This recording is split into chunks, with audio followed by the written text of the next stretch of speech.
La guerra de Vietnam, un conflicto que cambió la historia global. Estados Unidos, proclamando su misión de defender la democracia en Vietnam del Sur, envió cientos de miles de soldados junto con aliados como Corea del Sur y Australia. ¿Pero se trataba realmente de democracia o de algo mucho más complejo? Cuando se les presionó sobre si las acciones militares de Vietnam del Norte podrían considerarse una invasión, dado que el paralelo 17 era simplemente una frontera militar temporal, no una frontera nacional, hubo silencio. Mientras tanto, las fuerzas norvietnamitas ignoraron la presencia de las unidades de combate estadounidenses y continuaron su avance hacia el sur, con 300.000 soldados estadounidenses, apoyados por 50.000 soldados surcoreanos y australianos, junto con 500.000 soldados survietnamitas. Parecía una victoria fácil. El mundo observaba con anticipación, pero la guerra rara vez es tan simple. El ejército estadounidense desplegó un arsenal abrumador. Los bombarderos B-52 arrasaron ciudades, convirtiendo Hanoi y Haiphong en escombros. El napalm, que ardía a 3.000 grados Celsius, aniquilaba todo a su paso.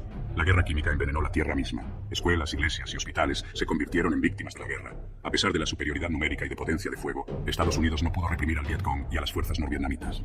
El precio: más de 60.000 vidas estadounidenses y 150.000 heridos. Atrapados en una tierra desconocida, los soldados estadounidenses cuestionaron su propósito. La maquinaria de guerra continuó, alimentada por más de 11.000 millones de dólares en gastos anuales. El Frente de Liberación luchó con ingenio. Los guerrilleros se escondían entre los civiles, atacando desde las sombras. El campo de batalla estaba en todas partes. Ciudades, junglas, arrozales atraían a las tropas estadounidenses a emboscadas, atacando desde túneles y desapareciendo en la densa jungla. Con 1.500 millones de dólares en ayuda soviética, las fuerzas norvietnamitas se armaron con armamento de vanguardia.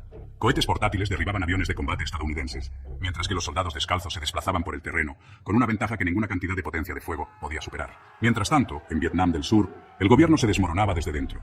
La corrupción era rampante. El régimen de Nguyen Van Thieu estaba plagado de sobornos, tráfico de personas y caos económico. Luego, en 1963, el mundo vio con horror cómo un monje budista se prendía fuego en protesta contra la opresión del gobierno. Los televisores de todo Estados Unidos transmitieron las brutales realidades de la guerra. La opinión pública cambió.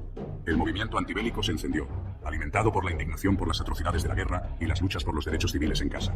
Incluso el líder de los derechos civiles, Martin Luther King Jr., condenó la guerra. Estados Unidos, ahogado en gastos militares, no cumplió sus promesas de alivio de la pobreza e igualdad racial.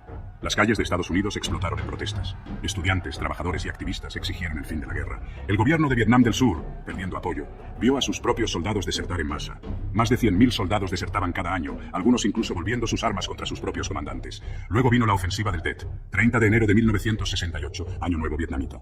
Las fuerzas norvietnamitas lanzaron un asalto masivo y coordinado contra las principales ciudades de Vietnam del Sur. La embajada de Estados Unidos en Saigón, una supuesta fortaleza, fue infiltrada. El palacio presidencial se tambaleó. La ilusión de la invencibilidad estadounidense se hizo añicos. Fue el principio del fin. La guerra, que comenzó con la promesa de defender la democracia, se había convertido en el conflicto más largo y controvertido de Estados Unidos. Y al final, Estados Unidos se retiró, con su misión incompleta y su credibilidad marcada para siempre. La guerra de Vietnam terminó en 1975. Más de 3 millones de vidas se perdieron. Las cicatrices permanecen.